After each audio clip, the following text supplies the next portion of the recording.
All right, so You know, boom. she be crying. So just so for all y'all out there in YouTube land, we got issues, we got debates. First, we was talking about how the '90s they was whining what they singing, and now we kind of into Destiny's Child, and really the sub of that is Beyonce versus Letoya Luckett, and I'm of the mind that Letoya Luckett posed a threat to Beyonce in the eyes of their parents, who were the quote unquote machine that made Destiny's Child a superstar group and that ultimately made Beyonce a superstar. But back to you, Shay and Crown. I think you were the one talking. I think you were in mid sentence. Who, me? Mm-hmm. No, no. I was just saying, like, so I kind of reiterated my position that Latoya Luckett could have been as big as Beyonce if the parents, because they made Beyonce the star she is today. No question But a about it. lot of parents they put their child through whatever to make them. That doesn't mean that they have like the star quality. Like that's something you're born with. Exactly. You know what I'm saying? Not Like, saying that Latoya didn't have like the singing or whatever, but I don't. Latoya wasn't dancing and stuff. I mean, she was with Destiny's Child, but not in her solo career. yeah, yeah, but she would have learned. Beyonce is She a performer. She Latoya was never going to be bigger than Beyonce. really. If that's the case, then why didn't they do the same thing for Solange? Why didn't they do it for Kelly? They wanted. They put all of the focus on their daughter. They treat. Solange is their daughter. What do you mean? Yeah, but she ain't the main one. Everybody got a favorite of the kids. Let's keep it real. Niggas have 5 kids. But if you wanted to birth superstars and you had the recipe, why would Solange not be right where Beyonce's at? So, all right. So for recipe, right? That means there has to be certain ingredients. The ingredient one, that person has to be ready and wanting to go. You proving the point now. She wants to go and be that person. So whatever instruction, advice, training, whatever that they put her through, she, you know, and obviously involved herself heavily in it so that she could be good at this, good at that, good at this, the dancing, the singing, whatever, and she took to it. But I doubt they put Kelly, Michelle, and whoever the other little side joint was before they got Michelle, which was probably Letoya Luckett. All of them didn't want to go through that same process because from that mentality of the parents managing the group Destiny's Child, why have one superstar with a solo career if you could potentially have three separate superstars that all have amazing solo careers individually after having been a superstar group? That's what I'm saying. Because Michelle, I don't even know what the hell happened to Michelle. She wanted to do gospel, and then that's what Yeah, she yeah, did. she had like that one little gospel joint in the 2000s, mid And she 2000s, married a pastor or something. and it was kind of I don't even remember the title of the song, but whatever that one song was, I liked it. But then I ain't hear shit after that, and then she faded off into oblivion.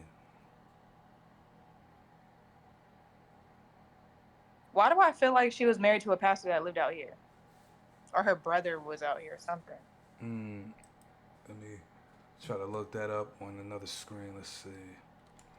Michelle. You know her last name? Michelle what? Michelle from Destiny's Child was her last name. Williams. Michelle from Destiny's Child. So let's see. What happened to her?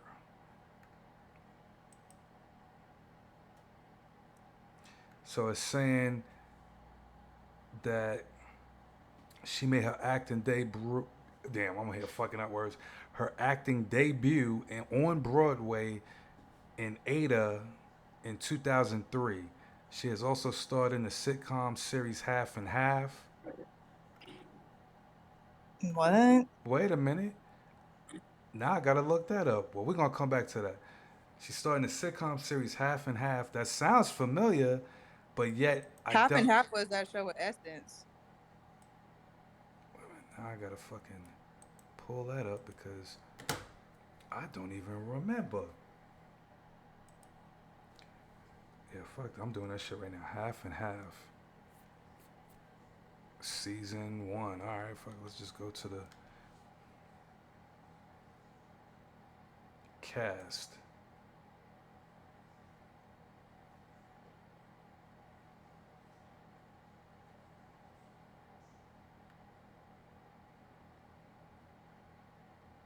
I don't see. I ain't even know MC Light was on that mug.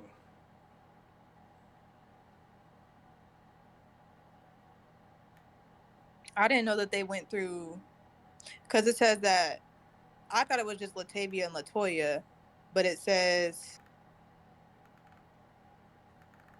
that Farrah came at the same time as Michelle. But I didn't. I They felt like had it was just but Michelle after the two left. I didn't know it was two, then three. that was the thing. See, during that time, we didn't have social media, but the gossip tea was, floating around. So yeah, it was in all the members there. Every time they came, people try to fit in. The parents always like shunned them in favor, Beyonce. Like it was like, it was just that type of situation or whatever. But yeah, they went through like a lot of members. Um, Ah, wait a minute. So let me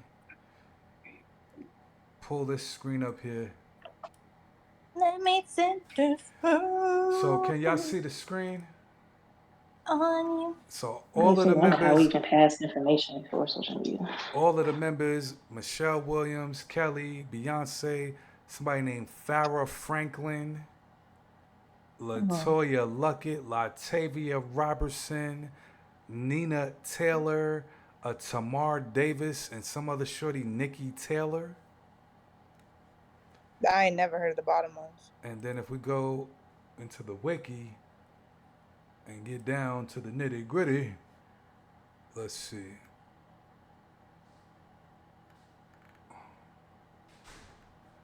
Early beginnings and girls' time. So I guess that was probably the original name of the group back in 1990. It says Hmm. Beyonce Knowles met Latavia Robertson at an audition for a girl group based in Houston, Texas. They were joined to a group that performed rapping and dancing. Kelly Rowland, who relocated to Knowles' house because of family issues, joined them in 1992. So damn, Kelly been down. Dre, you late. What do you mean I'm late? You just late. Keep going. Uh, Originally, the name Girls Time, they will eventually cut down to 6 members, including Tamar Davis and sisters Nikki and Nina Taylor. With Knowles and Roland, Girls Time attracted nationwide attention, even though I ain't never heard of these niggas. But anyway, West Coast R&B producer Arn Fragger flew to Houston to see them.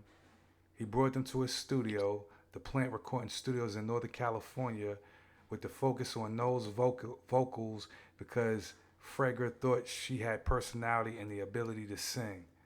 With efforts to sign Girls Time to a major record deal, his strategy was to debut the group in Star Search, the biggest talent show on national TV at the time, which is facts. However, they lost the competition because, according to Knowles, their choice of song was wrong. They were actually rapping instead of singing. Because of the group's defeat, Knowles' father, Matthew, voluntarily dedicated his time to manage them. He decided to cut the original lineup to 4 with the removal of Davis and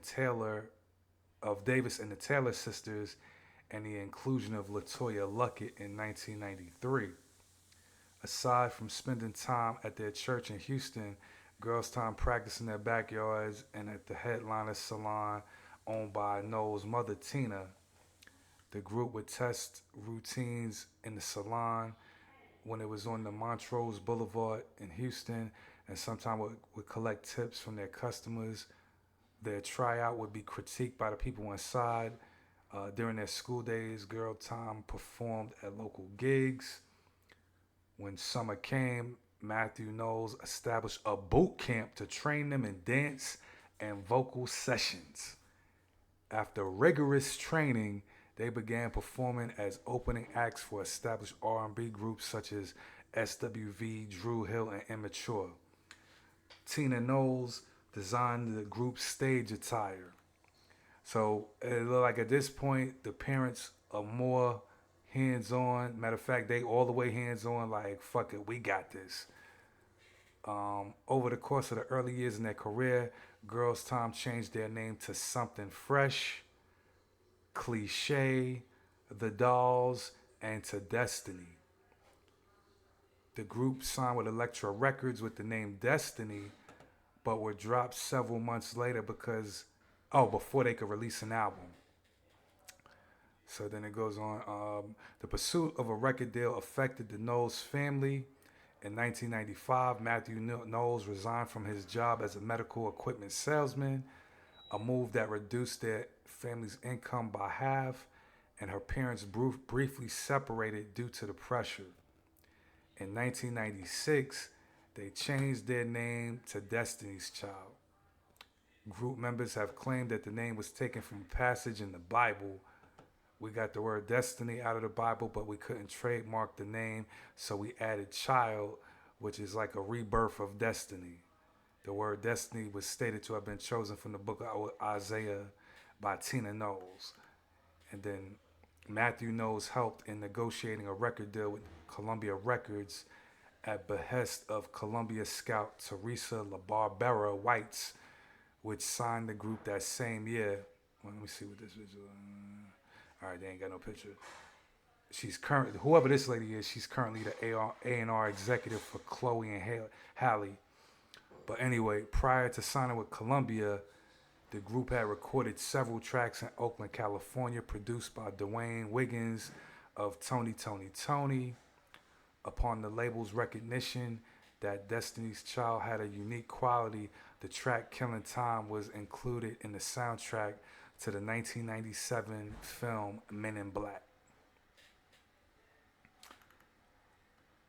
So then to go on to the 1997 to 2000 phase, Destiny's Child first charted with No No No, the lead single from their self-titled debut album, which was released in February 17th, 1998, with production by Tim and Bob, Jermaine Dupri, Wyclef, and a whole bunch of other people. Peaked at number 67 on Billboard and 14 on the Billboard Top R&B Hip Hop Albums. So to fast forward through all of that,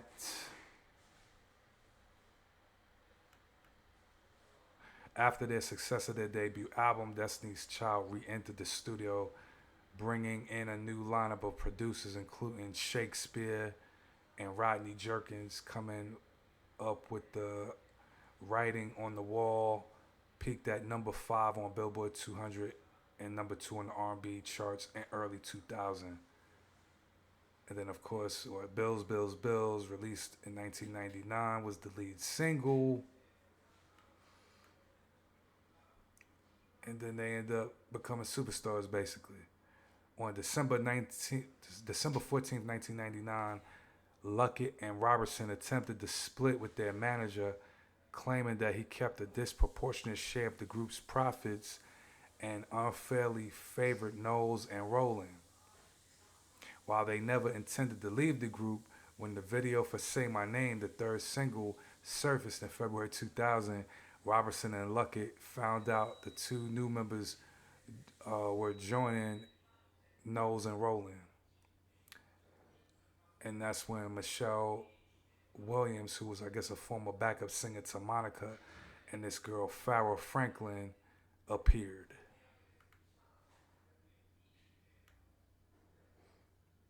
Mm. So anyway, back in 2000, March of 2000, Robertson and Luckett filed a lawsuit. Hmm. But the shit probably didn't work out clearly. It says Robertson and Luckett dropped a portion of their lawsuit aimed at Rowland and Knowles in exchange for a settlement, even though they continued action against their manager. As part of the agreement, both sides were prohibited from speaking out publicly against each other.